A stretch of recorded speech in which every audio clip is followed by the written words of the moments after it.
Y aquí voy a la parte final de esta presentación. Cuando las autoridades de la Iglesia se enteraron de que yo hacía estas investigaciones, el cardenal Jorge Bergoglio de Buenos Aires me mandó una carta porque me dijo que en su diócesis de Buenos Aires habían 2 hostias que habían exudado un líquido rojizo. Entonces, como me hablaron que unas hostias habían sangrado, yo quise saber si en la historia de la Iglesia había o existían algunos otros casos parecidos. Me enteré que en una población de Italia que se llama Lanciano, en el siglo VIII, un sacerdote de la orden de San Basilio estaba celebrando la misa, este es en el lugar de los hechos, y dudó si Cristo estaría presente en la Eucaristía. Cuando dudó, la hostia se volvió sangre y luego se volvió una sustancia sólida. Lo que era el vino se volvió un grumo, una especie de algodón que hasta ahora se conserva. La Conferencia Episcopal hizo estudiar esas sustancias y encontró que la hostia se había convertido en carne, en músculo del corazón. Y lo que ustedes están viendo es el músculo del miocardio y corresponde al ventrículo izquierdo. El profesor Odoardo Linoli de la Universidad de Siena hizo la investigación.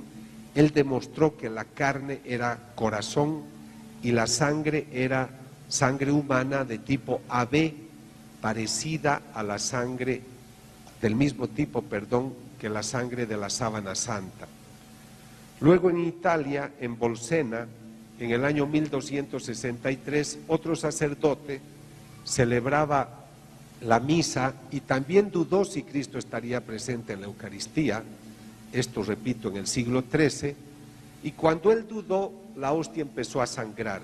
Él la puso en el corporal, que es el que ustedes pueden ver, y pues se conservó hasta el día de hoy. El Papa Urbano IV estaba en ese lugar y aprobó el caso sucesivamente, y gracias a ese milagro él instituyó la fiesta de Corpus Christi.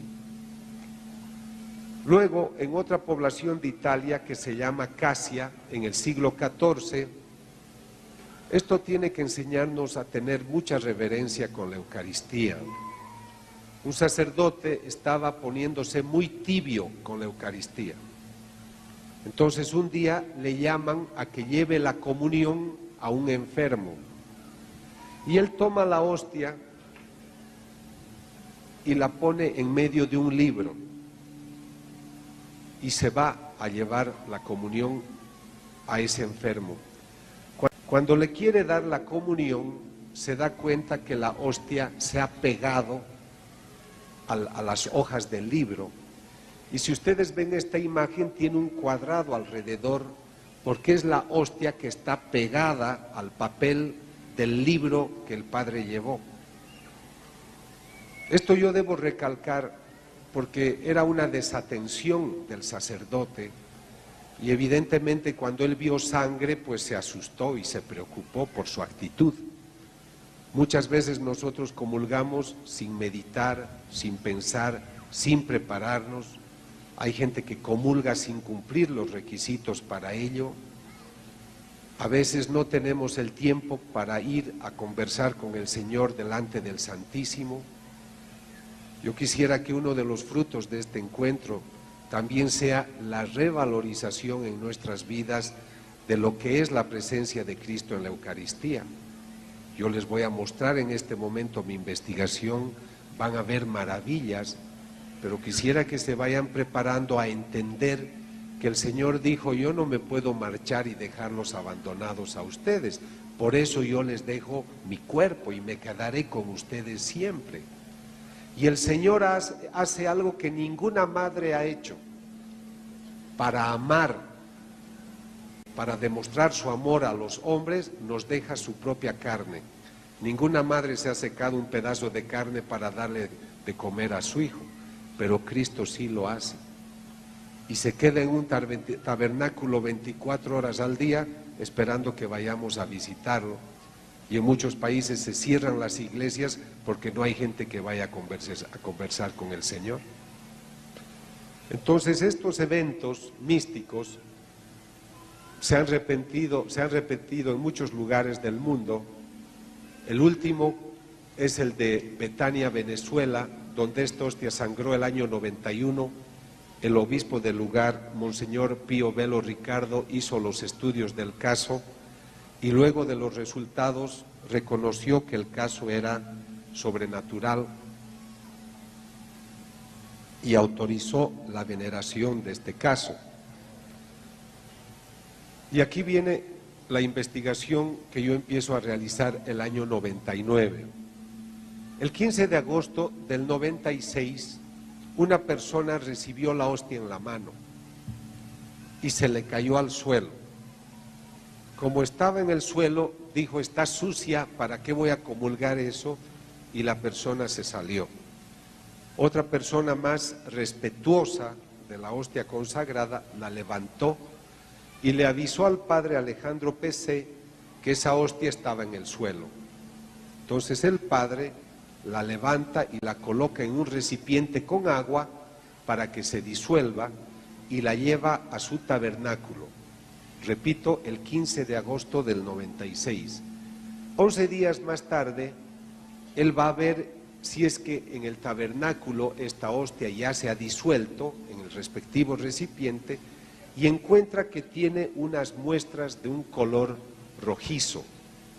Y el color rojizo toma luego toda la hostia. Van a consultarle al arzobispo, siempre el año 96, pero el arzobispo, que era muy mayor, dice, mira, esta es una cosa muy complicada, no hagan nada, guarden la hostia hasta otro momento. 3 años más tarde, el 6 de octubre, el cardenal Jorge Bergoglio, nuevo arzobispo de Buenos Aires, decide hacer una investigación. Él llama al Vaticano y Monseñor Girotti, que es el responsable de mis investigaciones, le dice que puede buscarme para que yo haga la investigación. Entonces voy a entrevistar a los sacerdotes que han visto el caso, tomo las muestras, son 2 muestras que debo analizar. Ahí estoy tomando una en un tubo, ese jovencito soy yo. Entonces veo la muestra y la voy a separar para un análisis ulterior. Tengo una muestra húmeda y luego tendré también otra muestra que es una especie de costra, que es una muestra seca. Ahí la ven. Las 2 muestras, el día 21 de octubre del año 99, llevo a los laboratorios de California, de Forensic Analytical, y el día 26 de enero me dicen que se trata de sangre humana y que tiene código genético humano. O sea, ese líquido rojizo que le sale a la hostia es sangre. Entonces me dicen, doctor, tenemos que avanzar un poco más en la investigación y lo vamos a contratar al profesor Lorenz, que es experto en histopatología. Pero ¿por qué quieren al doctor? Yo estaba asustado por los costos, porque estas investigaciones tengo que financiarlas yo, esto no te paga la iglesia, y esos estudios son caros. Entonces yo tenía miedo, ¿por qué querían que entre otro médico?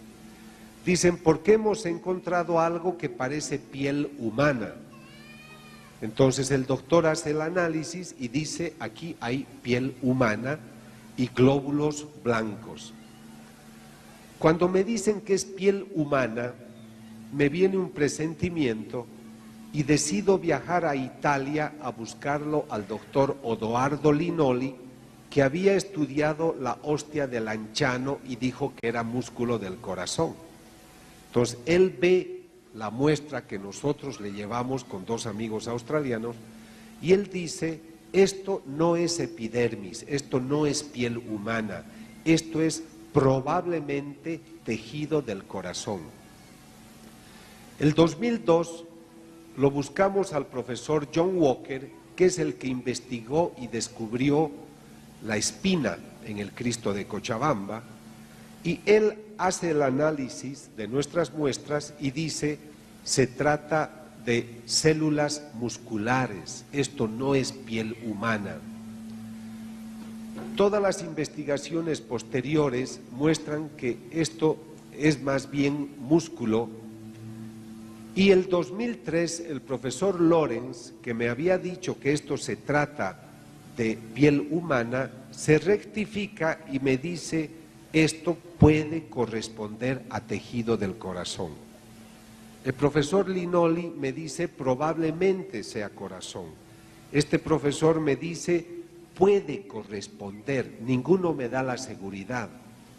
Pero en Estados Unidos hay un profesor que es el mayor experto en patología del corazón, es un médico forense.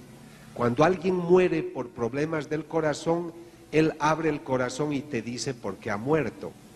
Entonces, nosotros le llevamos las dos muestras que ustedes ven en la parte inferior para que las analice, y el día 2 de marzo de 2004, este profesor de la Universidad de Nueva York ve nuestras muestras. ¿Qué es lo que este profesor dice? El 20 de abril de 2004, o sea, ya son 5 años hasta ese momento de mi investigación, él accede a una entrevista personal. Este es el profesor Lorenz, les muestro para que vean en vivo.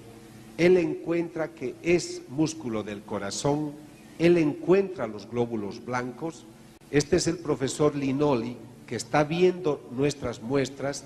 Es el momento en el que dice: probablemente esto es músculo del corazón, pero la opinión final nos otorga el profesor Tsugibe de la Universidad de Nueva York. Y aquí voy a llegar a la parte más importante seguramente de toda la conferencia. Este profesor está viendo a través de su microscopio esta muestra, y en su libro nos está mostrando la parte del corazón que tiene bajo su microscopio. Ahora necesito que todos vean mi joven rostro, porque les voy a decir algo muy importante. Imagínense que ustedes están en el laboratorio con este profesor. Él levanta la mirada y te dice: su paciente ha sufrido mucho. ¿Y por qué? Él no sabe que esto viene de una hostia. Doctor, ¿por qué dice que mi paciente ha sufrido mucho? Porque por lo que yo veo, ha tenido un infarto al corazón, le ha dado un ataque. Y probablemente el infarto, que le ha durado casi un día, le ha venido porque le han dado un golpe en el pecho con alguna piedra o con algún palo, lo han golpeado. ¿De qué ha muerto su paciente? Dígame. ¿Qué le han hecho? Ha sufrido mucho su paciente. Ahora, él vuelve a mirar a través del microscopio. Y ahora sí, véanme. Porque él levanta la vista y dice: ¿cómo hacen ustedes para traerme un tejido vivo si se supone que esto viene de un hombre muerto? Y la pregunta al doctor: doctor, ¿por qué dice eso? Y mira por el microscopio: porque el tejido está latiendo.